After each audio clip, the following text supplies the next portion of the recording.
బ్రిటన్లో మరో బ్రేక్ను చూసినాం. తెలంగాణ హైకోర్టు సంచలన తీర్పు ఇచ్చింది. కొత్తగూడెం ఎమ్మెల్యే వనమాపై అనర్హత వేటు వేసింది.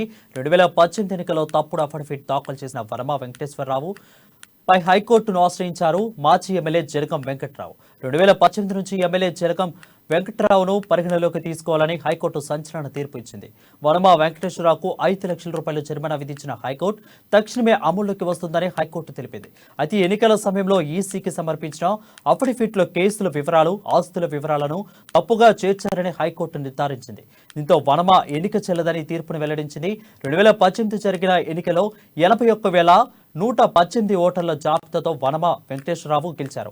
అయితే 76,979 ఓట్లతో రెండో స్థానంలో జలగం వెంకట్రావు నిలిచారు. జలగం వెంకట్రావుపై 4,139 ఓట్లతో వనమా విజయం సాధించారు. అయితే ఇప్పుడు హైకోర్టు తీర్పుతో జలగం వెంకట్రావు ఎమ్మెల్యే కానున్నారు.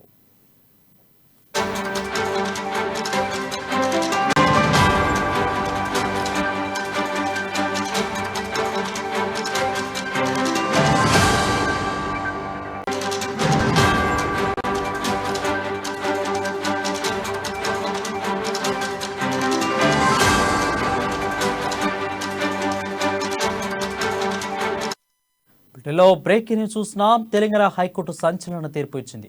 కొత్తగూడెం ఎమ్మెల్యే వనమాపై అనర్హత వేసివేసింది. 2018 ఎన్నికల్లో తప్పుడు అఫిడవిట్ దాఖలు చేసిన వనమా వెంకటేశ్వరరావుపై హైకోర్టును ఆశ్రయించారు మాజీ ఎమ్మెల్యే జలగం వెంకట్రావు. దీనిపై మరింత సమాచారం మా ప్రతినిధి నవీన్ అందిస్తారు. నవీన్, చెప్పండి. Thank you Varun. కొత్తగూడెం ఎమ్మెల్యేగా ఉన్న వనమా వెంకటేశ్వరరావు ఎన్నిక చెల్లదంటూ హైకోర్టు ఇవాళ సంచలన తీర్పు ఇచ్చినట్లుగా కూడా మనం చూడొచ్చు. అయితే రాష్ట్ర అసెంబ్లీకి 2018 ఎన్నికల్లో జరిగిన ఎన్నిక అప్పటి నుంచి ఆయన ఎమ్మెల్యేగా కొనసాగడం కుదరదని స్పష్టం చేసినట్లుగా కూడా మనం గమనించవచ్చు. అయితే రెండో స్థానంలో ఉన్న జలగం వెంకట్రావు ఇకపైన ఎమ్మెల్యేగా కొనసాగుతారని హైకోర్టు అయితే వెల్లడించిన పరిస్థితి. అయితే ఎన్నికల సందర్భంగా వనమా వెంకటేశ్వరరావు దాఖలు చేసినటువంటి అఫిడవిట్లో తప్పులు ఉన్నాయని జలగం వెంకట్రావు 2019లో అయితే ఈ పిటిషన్ దాఖలు చేసినట్లుగా మనం గమనించవచ్చు. అయితే హైకోర్టు తాజాగా ఆయనపై అనర్హత వేటు వేసినట్లుగా కూడా చూడవచ్చు. అయితే అఫిడవిట్లో తప్పుడు వివరాలు పేర్కొన్నందుకు, వాస్తవాలను దాచిపెట్టినందుకు గాను వనమా వెంకటేశ్వరరావుకు అయితే 5 లక్షల రూపాయల జరిమానా విధించినట్లుగా కూడా చూడవచ్చు. అయితే ఏదైతే ఇప్పుడు ఈ కేసులో గెలిచినటువంటి అంటే కొత్తగూడెం మాజీ శాసనసభ్యులు జలగం వెంకట్రావు హైకోర్టు నుంచి నేరుగా కేసీఆర్ దగ్గరికి వెళ్తారని అయితే వార్తలు అయితే వస్తున్నట్లుగా కూడా చూడవచ్చు. దీనిని అధిష్టానం ఏ విధంగా తీసుకుంటుంది అనేది కూడా అందరూ ఆసక్తిగా ఎదురు చూస్తున్నట్లుగా కూడా చూడవచ్చు. అయితే ఇదే విషయమై అంటే హైకోర్టులో చుక్కెదురైనటువంటి వనమా వెంకటేశ్వరరావు సుప్రీంకోర్టులో కేసు దాఖలు చేస్తామని, దీనిని సవాల్ చేస్తామని వాళ్ళ అనుచరులు అదేవిధంగా సన్నిహితులు అయితే చెప్తున్న పరిస్థితి కూడా ఉంది. వరుణ్, చూసుకున్నట్లయితే ఇంకా 3-4 నెలల సమయం మాత్రమే ఉంది ఎన్నికలకి. ఈ నేపథ్యంలోనే గెలిచిన జలగం వెంకట్రావు యొక్క తీర్పు అనేది బీఆర్ఎస్ పార్టీని కొంత ప్రభావితం చేసే అవకాశాలు ఏమైనా కనిపిస్తున్నాయా? ఖచ్చితంగా వరుణ్. ఎందుకంటే ఇప్పుడు అంటే 3-4 నెలలే ఈ ఎన్నికలు ఉండడం, అదే విధంగా ఇద్దరు అధికార బీఆర్ఎస్ పార్టీకి చెందినటువంటి సభ్యులే కావడం, ఈ యొక్క అంటే దీనిని అధిష్టానం ఏ విధంగా తీసుకుంటుంది, దీని మీద ఏ విధంగా అడుగులు వేస్తుంది అనేది కూడా ఒకంత అంటే ఆసక్తిగా ఎదురు చూస్తున్నట్లుగా కూడా మనం చెప్పవచ్చు.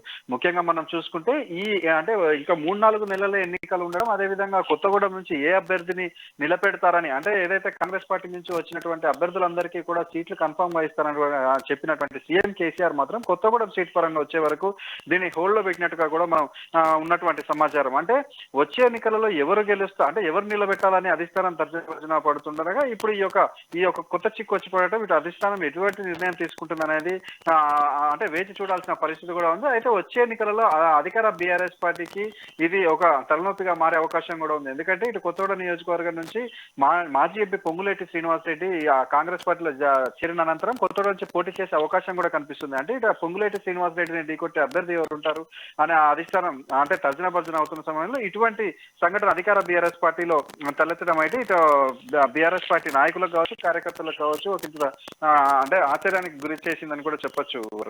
అయితే 4.5 సంవత్సరాల తర్వాత వచ్చిన ఈ తీర్పును బట్టి చూస్తే అంటే ఇంత జాప్యం జరిగింది ఈ కేసులో. సో అయితే ఇప్పుడు జలగం వెంకట్రావు కానీ అదేవిధంగా వనమా కానీ వీళ్ళిద్దరూ కూడా ఏ విధంగా స్పందిస్తున్నారు? అంటే ఇప్పుడు 2010 ఎప్పుడైతే 2018 ఎన్నికల అంటే ఈ యొక్క ఫలితాలు వెల్లడైనాక అనంతరం 2019లో ఈ యొక్క జలగం వెంకట్రావు అయితే వచ్చినటువంటి దీనిని సవాల్ చేస్తూ ఆయన ఇచ్చినటువంటి అఫిడవిట్ లో తప్పులు ఉన్నాయని అప్పుడు 2019లో వేసినటువంటి కేసు అంటే ఈ వాయిదాలు పడుతూ వస్తున్న పరిస్థితి కూడా ఉంది. అయితే ఇప్పుడు అంటే ఇంకా గత కొద్ది నెలల్లో ఎలక్షన్స్ ఉంటాయని అంటే 3-4 నెలల్లో ఎలక్షన్స్ ఉంటాయని, అదే విధంగా వచ్చే నెలలోనే ఒకవేళ కుదిరితే సీఎం కేసీఆర్ ప్రభుత్వాన్ని డిజాల్వ్ చేసి అంటే మరలా ఎన్నికలకు పోతారని ఇన్ని వార్తల నేపథ్యంలో ఇప్పుడు ఈ యొక్క మరలా ఇప్పుడు కొత్తగూడానికి ఎమ్మెల్యేగా జలగం వెంకట్రావు వస్తారని చెప్పడం ఇదంతా కూడా చూస్తుంటే అంటే ఏ విధంగా ఉంటుందని ఏదైతే ఒక ప్రశ్న అయితే లేవనెత్తుందో అదేవిధంగా దీనిపై ఇటు అంటే ప్రత్యక్షంగా అయితే జలగం వెంకట్రావు కానీ లేదు అంటే వనమా వెంకటేశ్వర ఇప్పటిదాకా స్పందించింది అయితే లేదు. అయితే వారి ఇటు వనమా అనుచరులు అయితే సుప్రీంకోర్టుకు వెళ్ళి మేము సవాల్ చేస్తాం అంటే ఇప్పటికే ఎవరు అధైర్యపడద్దు అనేసి కార్యకర్తలను అయితే ఒక ధైర్యం నింపే ప్రయత్నం అయితే చేస్తున్నట్లుగా కూడా చూడవచ్చు. అదే విధంగా జలగం వెంకట్రావుకు సంబంధించినటువంటి అనుచరులు అభిమానులు అయితే రోడ్లపైకి వచ్చి సంబరాలు చేసుకుంటున్న పరిస్థితి కూడా ఉంది. అంటే మరలా మా నాయకుడు వస్తున్నాడు కొత్తగూడెం నియోజకవర్గ అభివృద్ధి అంటే వీరు ఈ విధంగా అంటే జలగం అభిమానులు ఈ విధంగా వెళ్తున్నారు. అటు వనమా వెంకటేశ్వరరావు ఇంటి దగ్గర అయితే ఆయన అనుచరులు అంటే వారిని కరవడానికి అయితే వారి ఇంటి దగ్గర బారులు తిరిగినట్లుగా కూడా చూడొచ్చు. అంటే దీన్ని మొత్తాన్ని కూడా చూసుకుంటే ఇటు వనమా వర్గీయులలో వచ్చేసి అంటే ఒక ఇంత నైరాశ్యం ఉన్నది, అదేవిధంగా జలగం వర్గీయులలో వచ్చేసి ఆనందోత్సవాల రోడ్లపై కూడా వస్తున్నారు. అయితే వీడు నాయకులు మాత్రం ఇప్పటిదాకా స్పందించిన దాఖలాలు అయితే లేవు వరం.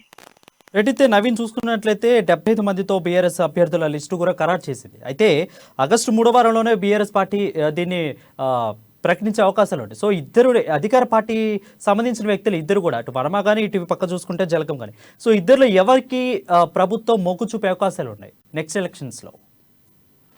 అయితే గత కొద్ది రోజులుగా కొత్తగూడెం నుంచి పోటీ చేస్తారు అని చెప్పి ఏదైతే ఇప్పుడు వనమా వెంకటేశ్వరరావు అంటే నేనే పోటీ చేస్తానని ఆయన వెల్లడిస్తున్నారు. అదేవిధంగా గత 2 రోజుల క్రితం సీఎం కేసీఆర్ ని కూడా కలిసి కేసీఆర్ ఈయనకి అంటే ఈసారి సీట్ నీకే ఇస్తా గో హెడ్ అన్నట్టుగా కూడా వార్తలు అయితే ఇటు వారి అభిమానులు అయితే గ్రూప్ లో అంటే ఇటు సోషల్ మీడియాలో అయితే పంచిన పరిస్థితి కూడా ఉంది. అదేవిధంగా అధికార బీఆర్ఎస్ పార్టీ నుంచి అంటే ఒకవేళ వనమా వెంకటేశ్వరరావు అంటే ఆయన వయసు రీత్యా ఒకవేళ సీట్ ఇయ్యని పక్షంలో ఆయన ప్లేస్ లో ఉన్నటువంటి అదే సామాజిక వర్గానికి చెందినటువంటి తెలంగాణ హెల్త్ డైరెక్టర్ గడల శ్రీనివాస్ అదేవిధంగా వద్దిరాజు రవిచంద్ర నించోబెడతారని, లేదు అనుకుంటే ఇటు తుమ్మల నాశనాన్ని తీసుకొస్తారంటున్నారు. కానీ ఏదైతే ఇప్పటి వరకు అయితే జలగం వెంకట్రావు పేరు అయితే ఇక్కడ అంటే గత ఏదైతే ఓడిపోయినప్పుడు తర్వాత నుంచి కూడా జలగం వెంకట్రావు ఈ యొక్క బీఆర్ఎస్ పార్టీలో యాక్టివ్ గా పనిచేయట్లేదని కూడా చూడవచ్చు. గత కొద్ది రోజుల క్రితం అంటే దమ్మపేటలో ఏర్పాటు చేసినటువంటి ఆత్మీయ సమ్మేళనంలో కూడా ఆయన